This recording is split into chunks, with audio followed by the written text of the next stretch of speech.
With the Nubia Z80 Ultra, one of the smaller Chinese smartphone brands sets out to redefine its flagship killer blueprint. In this next-gen update, the design is a little softer. The performances mark a step up, offering an early glimpse at the Snapdragon 8 Elite Gen 5 in action, and the battery is even bigger. We also have wireless charging this time around. The Nubia Z80 Ultra comes in three colors: black, white and blue, the blue resembling a Van Gogh painting. The phone features a matte gloss back that is slightly curved toward the edges, which is pretty comfortable for holding the device in your hand. The aluminum frame also has a very gentle curvature to it, further enhancing ergonomics. There are lots of buttons around the frame, from the textured red power button through the volume rocker, the mute slider, and finally to the double action camera shutter button. The latter is a feature we've only seen in Xperia phones until now. Even so, this remains a pretty big phone. It's 8.6mm and 227 grams, which is even thicker and heavier than a Samsung Galaxy S25 Ultra. It provides both IP68 and IP69 certification that ensure a better than usual level of water resistance. The smartphone is available for sale worldwide since October 2025.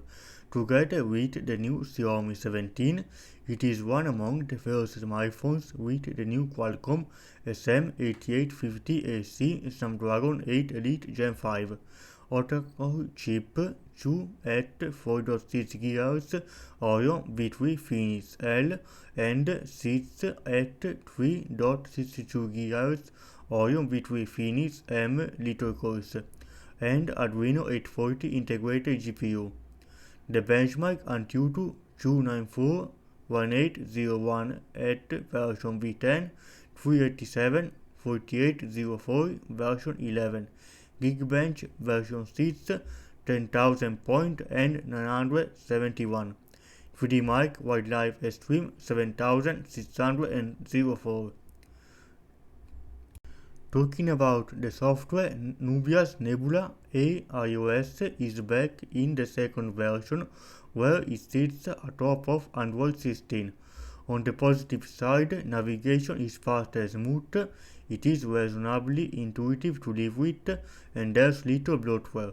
Nubia goes light on AI tools. It gives you a live translation tool, AI-powered call transcription and translations, and the usual basic Google Gemini-driven tools.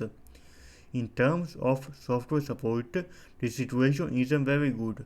Nubia promises only 3 years of security updates and just a single major Android upgrade.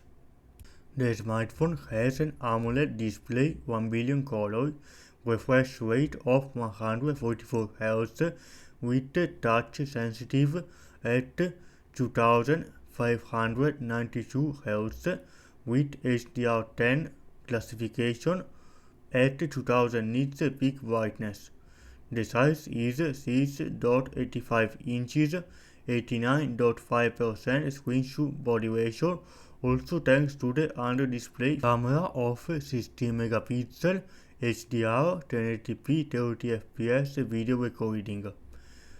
Then the resolution is 1.5K 1216 by 2688 pixel with 431 pixel density. Like the Magic 11 Pro, a 600 pounds gaming phone also made by Nubia, the Z80 Ultra display touches its selfie camera under the display. This has negative repercussions for the selfies, but in display terms, it gives you a wonderful all-display design. Talking about storage and memory, there are different versions: 256 12GB of RAM, 512 2GB of RAM, 512 and 16GB of RAM. The top version 1TB of storage and 16GB of RAM, all powered by UFS 4.1 storage. Talking about the rear cameras, one 50 megapixel main camera, 50 megapixel ultra wide, 64 megapixel 3.3 times zoom telephoto. Video recording is 8K 30 FPS, 4K 30 60 120 slow motion FPS, 1080p at 30 60 FPS with 0 EIS HDR10 10-bit video recording. The Z80 Ultra can record videos with up to 8K resolution at 24 frames per second. The best results are achieved at 4K 60, but even at this resolution there are some noise and some artifacts, because yes, the smartphone has the power, the cameras are pretty good, but you also need the software, like the wonderful Google camera on Pixel phones. Talking about connectivity, there is Wi-Fi 802.11a BGNAC 6E7 dual-band Wi-Fi direct. Bluetooth is the newest version 6.0 with HUDP, LE, apts HD, apts adaptive, apts lossless 5.4 for China. It also has NFC for payment, digital payment, and infrared port to control other devices. There is a stereo speaker system on the Nubia Z80 Ultra. It is the usual loudspeaker-speakerphone combo. The volume is pretty good. There is no 3.5mm headphone jack either, but it is pretty common, so you are limited to Bluetooth connectivity for audio. Talking about the battery is silicon carbon lithium ion 72,000 mAh. The charging is 80 watt wired, power delivery 3.0 QC4 international, and the China version has 90 watt wired power delivery 3.0 QC4. 80 watt wired charging support remains and is good enough to get you from empty to 64% in 30 minutes and on 0 to 100% in a little under 1 hour, provided you activate the turbocharging mode in the settings menu, and it also has 80 watt wireless charging.